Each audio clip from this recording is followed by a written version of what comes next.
Assalamualaikum warahmatullahi wabarakatuh. Saya Yudi Pramuko, tukang donat dari Parung Idul. Tertua di semesta. Alhamdulillah wassalatu wassalamu ala rasulillah. Selamat berjumpa lagi penonton setia pesantren Ojo Lali. Bagi yang baru menemukan channel pesantren Ojo Lali, kami ucapkan selamat ya, berkenalan dengan saya yang usianya sekarang Yudi Pramuko, saya sendiri 63 tahun, dan kemarin kita urus ke kantor pusat di Google, dan tampaknya channel pesantren Ojo Lali tidak akan pernah menghasilkan uang karena diblok gara-gara dulu mengupload Abu Ubaidah dan persoalan-persoalan Palestina, dan sudah 7 bulan channel ini tidak menghasilkan uang, tapi insya Allah akan menghasilkan gagasan-gagasan yang mungkin saling mengingatkan kita semua. Dan kita sekarang bicara tentang Indonesia kita, dan kita ingatkan ya, moga-moga kita doakan yang sehat, terus menggunakan waktu sehat yang berharga, yang mahal itu untuk berbuat amal soleh sebanyak-banyaknya, sehebat-hebatnya, dan seikhlas-ikhlasnya. Dan bagi yang sakit, kita doakan yang sakit ini Allah kembali pulihkan kesehatannya ya, khususnya penonton pesantren Ojo Lali, supaya tetap kembali prima dan kembali bisa beribadah kepada Allah dengan penuh tulusan, penuh ketaatan. Dan kita ingatkan untuk para remaja-remaja kita dan juga orang tua, hentikan perzinahan itu, karena perzinahan itu harus dijauhi. Hukumannya berat di dalam Islam buat orang yang sudah merasakan perkawinan terus kemudian dia melakukan perzinahan, baik laki-laki maupun perempuan, maka dia didera, dipecut 100 kali, terus kemudian badannya itu ditanam di tanah, disisakan kepalanya, terus kaum muslimin disaksikan oleh orang-orang dan harus merajam mereka sampai mati karena perbuatan zina yang sangat menjijikkan itu. Sama lagi perempuan dirajam ya. Itu yang dicontohkan oleh Islam dan sudah dipraktekkan oleh Rasulullah dengan merajam seorang sahabiah, seorang sahabat perempuan yang mengaku berzina, tetapi kata Rasulullah, mungkin kamu belum berzina, cuman hanya dipegang-pegang saja. Terus kemudian, tapi ini sudah ada janinnya Rasulullah, kamu pulang, biarkan anaknya itu lahir. Perempuan beriman itu kemudian datang lagi setelah anaknya lahir, sudah bisa makan kurma kalau tidak salah begitu. Kamu pulang, jadi dia minta dirajam, Rasulullah nggak mau merajam perempuan itu. Yang beriman didikan langsung Rasulullah Sallallahu Alaihi Wasallam, hidup semasa perempuan itu dengan Rasul, dan dia menyaksikan senyumnya Rasulullah, tapi dia terpeleset dalam kehidupan dengan melakukan zina dengan laki-laki, entah perjaka entah suami orang. Besarkan anakmu itu sampai disapih 2 tahun yang sempurna, haulain kamilain. Ketika anaknya itu sudah 2 tahun, dia kembali ke Rasulullah minta dirajam karena dia tidak ingin azab akhirat itu dia terima, dia ingin taubat dulu di dunia. Akhirnya Rasulullah memerintahkan sahabat mengambil anak itu dan merajam perempuan beriman itu karena perzinahan. Jadi Rasulullah sudah menerapkan ajaran Islam secara sempurna. Tidak ada syariat Islam yang ditinggalkan sampai Rasulullah wafat, sudah dikerjakan semua. Dan perempuan itu dirajam. Dan ini kisah ini, cerita ini, hadis ini ada di Bulughul Maram yang dikaji di pesantren-pesantren di seluruh Indonesia. Bulughul Maram, karya dari susunan dari Ibnu Hajar Asqalani kalau tidak salah ya. Jadi tobat ya, untung negara kita tidak menerapkan ajaran Islam, jadi orang-orang penzina itu yang suka melakukan BO ya, dan juga melakukan satu prostitusi online, baik yang di kawasan Jabon di sini, di Parung, atau di tempat-tempat lain sama saja. Di atas bumi Allah kalian berbuat maksiat, tunggu pembalasan nanti Allah di akhirat. Makanya hentikan sekarang, jangan melakukan perzinahan, dan itu bisa dilakukan. Kita tahu ya, hubungan-hubungan yang selingkuh itu dilakukan kemarin ya, hubungan badan oleh salah satu tokoh ya dari KPU ya, yang kemudian dipecat. Hanya dipecat itu tidak ada masalah, tapi bahaya akhirat kalau nggak tobat, ditanggung sampai akhirat. Dan kemudian yang remaja-remaja ya, kita ingatkan supaya jangan pacaran ya, wala taqrabuz zina, jangan pegang-pegangan tangan, baik yang di YouTube itu ya, baik yang di Ome TV, kemudian berjumpa di real life ya, ketemu langsung, berkenalan di Ome TV atau di Omega atau di platform yang lain, baik di Instagram maupun di Telegram maupun di FB ya, itu hentikan itu, pegang-pegang tangan, kemudian jangan berciuman dan jangan sampai berzina ya. Kita ingatkan, ini negeri kita, negeri Muslim, negeri yang penduduk Islam yang terbesar di dunia. Nilai-nilai Islam hendaknya kita tebarkan di bumi, yang seperti Multatuli katakan, pujangga besar dari Belanda ya, pengarang kitab yang terkenal Max Havelaar atau Saijah Adinda itu, dia mengatakan Indonesia adalah seperti sepotong surga di Katulistiwa, tetapi sepotong surga itu dinikmati oleh orang-orang asing ya.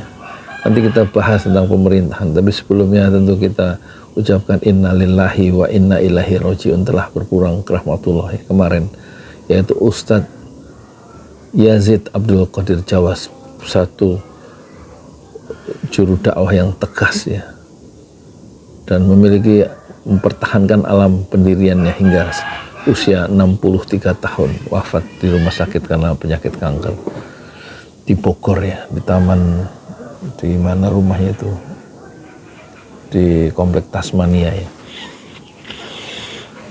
Ya Allah maghfir lahu warhamhu wa'afihi wa'fu anhu. Ada yang bertanya, kok didoakan udah meninggal? Kita kan mendoakan juga orang yang udah meninggal. Allahumma maghfir lil mu'minina wal mu'minat wal muslimina wal muslimat al ahya'i minhum wal amwat. Ya Rabb, ampunilah kaum mukmin dan kaum muslimin, baik perempuan dan laki-laki, baik yang masih hidup maupun yang sudah wafat. Kita doakan supaya diampuni dosanya yang masih hidup maupun yang sudah wafat. Dan kita juga mendoakan ayah kandung dan ibu kita atau bapak ibu mertua kita yang sudah wafat, itu kita doakan ya. Kok sekarang ada orang meninggal didoakan, kok ada pertanyaan, kok udah meninggal kok didoakan? Makanya perlunya kita terus ya mengupdate ya, belajar, open minded ya, terbuka pikiran. Jangan belajar dengan hanya satu guru, satu ustadz. Coba menyeberang ke ustadz lain yang berseberangan, supaya terbuka wawasan. Islam itu seperti laut yang tidak ada pantainya, yang pantai Islam itu tidak bertepi ya. Dan kita juga ingatkan kemarin, Yassin Limpo itu dihukum, divonis 10 tahun penjara saat dia usianya sudah senja 69 tahun karena korupsi, karena menyelewengkan jabatan dan memeras anak buahnya. Dan dituntut oleh jaksa, dia suruh mengembalikan 44,5 miliar dan 30.000 dolar Amerika, dan dihukum, dituntut hukuman penjara 12 tahun. Tapi hakim kemarin memutuskan Syahrul Yassin Limpo ya, itu dari Nasdem, dihukum 10 tahun penjara dan harus mengembalikan uang kerugian negara itu uang pengganti itu 14,1 miliar, bukan 44,5 miliar sebagaimana yang dituntut oleh jaksa, dan juga harus membayar 30.000 dolar Amerika. Satu i'tibar ya, satu contoh, dua orang tua yaitu Abdul Qadir Ustadz Yazid Abdul Qadir Jawas itu wafat di ujung senja karena sakit dan sudah merintis jalan dakwah dengan up and down, sementara Yasin Limpo kemudian dia dibuih di ujung senja karena perbuatan yang dia lakukan sendiri. In ahsantum li anfusikum, kalau kamu berbuat baik maka kebaikan itu kembali kepada dirimu sendiri. Wa in asa'tum falaha, kalau kamu berbuat jelek, falaha, kamu sendiri yang tanggung dosanya. Tapi kita tetap ya mendoakan, prihatin ya terhadap SYL supaya dalam sisa umur yang masih ada hendaknya di dalam penjara bertobat, kemudian mengembalikan semua uang hasil korupsi, hasil curian itu, dan kemudian pintu tobat masih seluas langit ya. Rahmat Allah itu yang ditebarkan di bumi itu hanya 1% untuk 8 miliar manusia dan juga tumbuh-tumbuhan dan juga hewan-hewan. Hanya 1%. 99% rahmat Allah itu masih menanti kita di alam akhirat nanti, di surganya Allah. Jadi rahmat Allah itu begitu luas ya. Orang-orang yang penzina masih bisa menjadi orang yang mukmin kembali, orang-orang yang taubat. Begitu juga para pencuri, para koruptor, dan orang-orang yang melakukan perbuatan-perbuatan maksiat itu masih ada jalan untuk pulang kepada Allah Subhanahu wa taala. Taba yatubu taubatan ya. Bertobat, taba kembali, artinya taubatan, kembali kepada Allah. Allah itu memang sebenarnya dekat ya, lebih dekat dari urat leher kita, tapi kitanya yang selalu menjauh karena denting dolar dan dinar, karena godaan yang hijau dari dunia yang penuh dengan tipuan. Dan tentu dinasti politik itu juga harus kita enyahkan dalam sistem demokrasi kita yang kita sepakati. Hendaknya ya perlakuan-perlakuan yang khusus dari aparat, dari kekuasaan untuk memenangkan saudara-saudaranya sendiri, atau memenangkan atau memperkuat dinasti politik yang kekuasaan itu akan beredar di lingkungan keluarga, paman, ponaan, anak, mantu, sehingga menutup peluang bagi warga negara yang lain untuk melakukan mobilitas vertikal karena dihalang-halangi oleh nafsu serakah dinasti politik, sistem kerajaan itu. Hendaknya kita cegah ya, karena sudah dicontohkan oleh Pak Jokowi beserta anak mantunya dan pamannya, sehingga di daerah-daerah dinasti politik seolah-olah mendapatkan legitimasi, mendapatkan pembenaran. Di atasnya saja begitu. Jadi kita kritik dengan keras ya Presiden Jokowi yang sudah melanggar etika dalam demokrasi, melanggar norma, dan membangun satu dinasti politik yang sebenarnya kita sepakati untuk kita jauhkan, karena membuat ya warga negara itu tertutup peluangnya untuk melakukan mobilitas vertikal. Orang-orang yang tidak punya hubungan-hubungan dengan kekuasaan, dengan pamannya, dengan orang-orang yang berkuasa, itu akan semakin sulit karena memang ditutup oleh orang-orang yang rakus terhadap kekuasaan, rakus terhadap ekonomi. Dan tentu kita tidak ingin negeri kita ya melahirkan ketidakadilan. Harusnya keadilan sosial itu menjadi sumbu keseluruhan dalam kita berbangsa dan bernegara.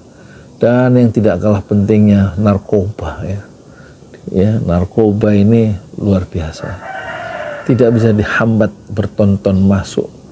Fajtanibuhu, khomer, narkoba yang merusak akal itu, merusak bangsa itu rupanya sudah menghajar ya aparat kita sendiri, sehingga aparat terlibat dalam perdagangan narkoba itu, termasuk ya, perzinahan, narkoba, perjudian online, seharusnya bisa dihentikan dengan kekuasaan itu ya.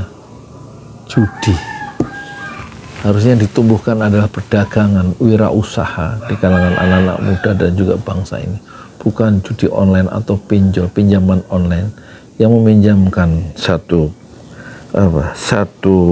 pinjaman uang tapi ada lebihnya saat pengembalian. Itu yang namanya riba, dan riba membuat bangsa ini tidak barokah. Ada masjid-masjid seperti Kapal Munzalah atau Al-Falah atau Jogokarian itu bisa membiayai, melakukan pinjaman tanpa bunga kepada jamaahnya untuk wirausaha dengan sistem qardul hasan, pinjam 5 juta kembali 5 juta rupiah, tidak ada 0,0 sekian persen pengembalian sebagaimana pinjol-pinjol yang sekarang, pinjol-pinjol yang dilindungi oleh OJK itu ya tetap beroperasi sah secara haram di bumi Indonesia, padahal Islam menawarkan qardul hasan, dan itu harus diambil alih.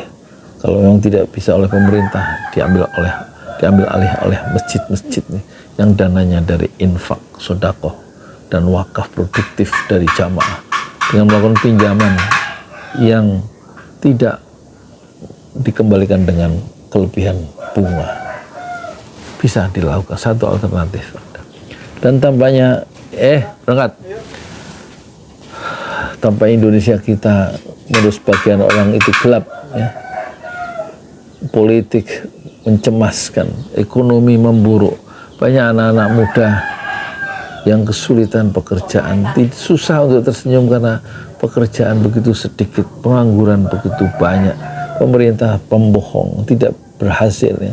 Hanya janji-janji menciptakan 10 juta lapangan pekerjaan, tapi pekerjaan itu sekarang diisi oleh tenaga kerja dari Cina.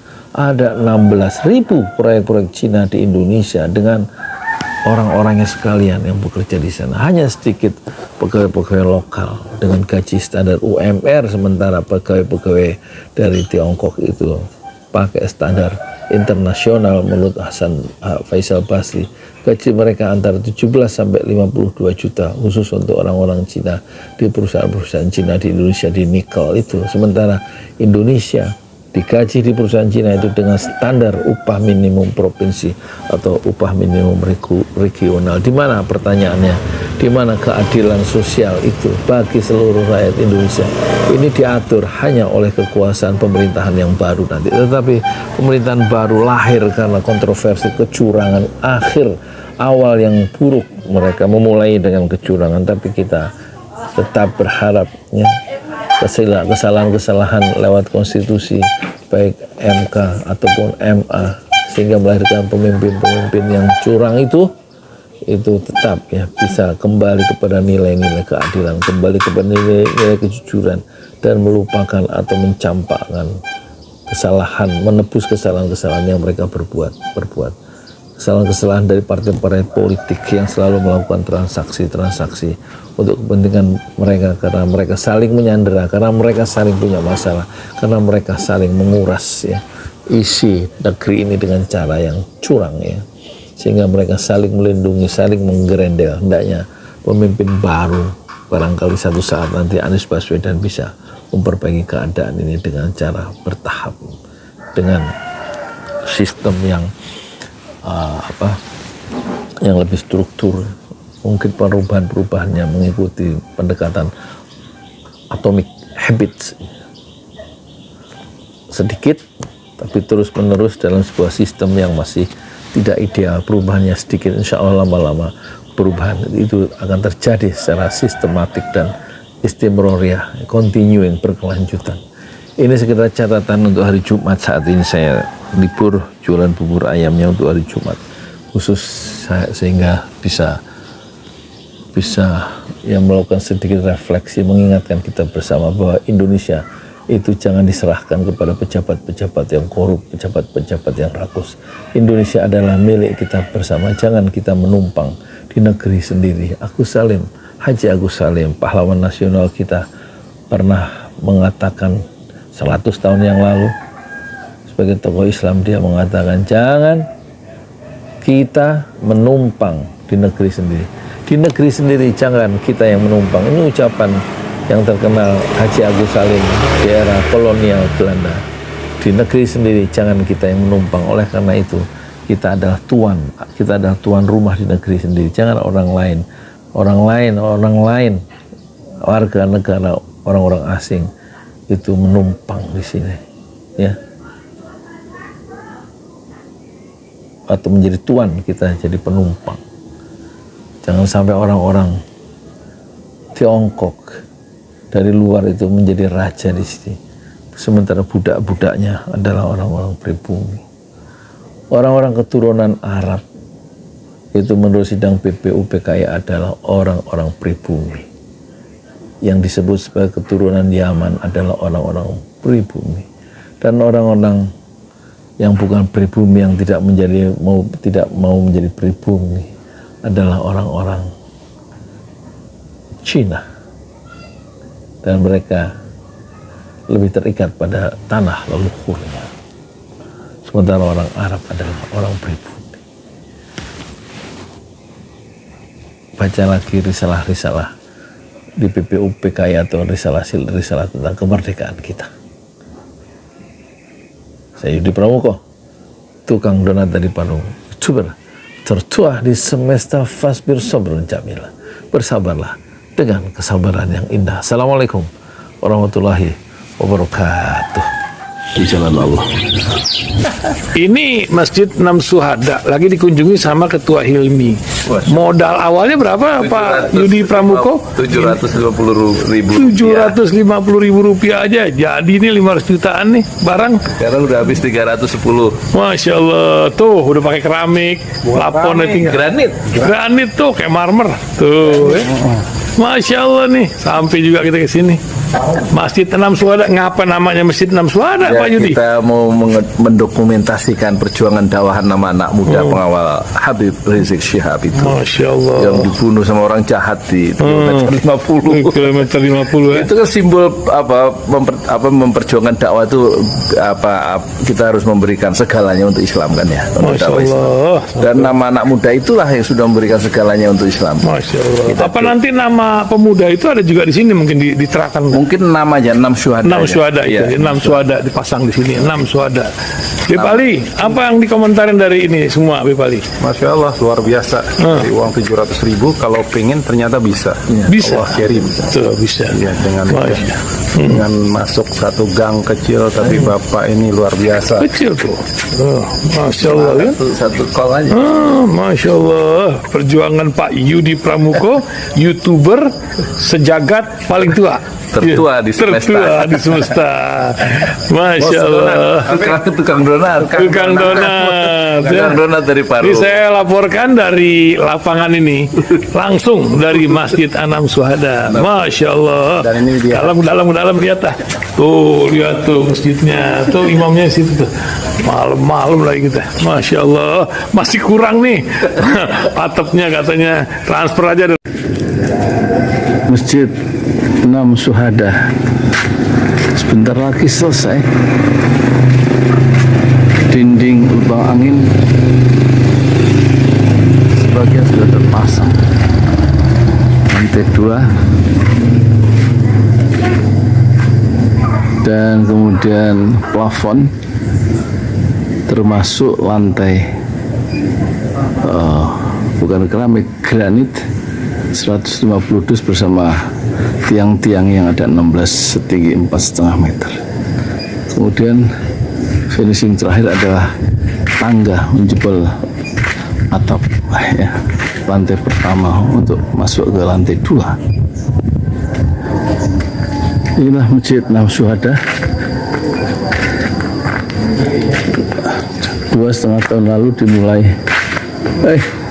dimulai pada 2 Agustus hari Senin 2021. Tinggal sedikit lagi insya Allah, dan lantainya dari keramik, bukan keramik, granit sudah diresmikan lantai pertama.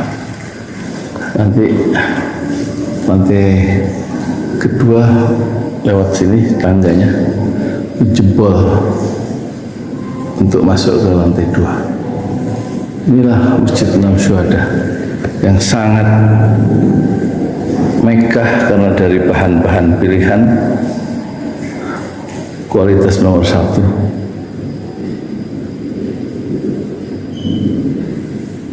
Tinggal sekitar 80 juta lagi finishing lantai atas selesai, insya Allah.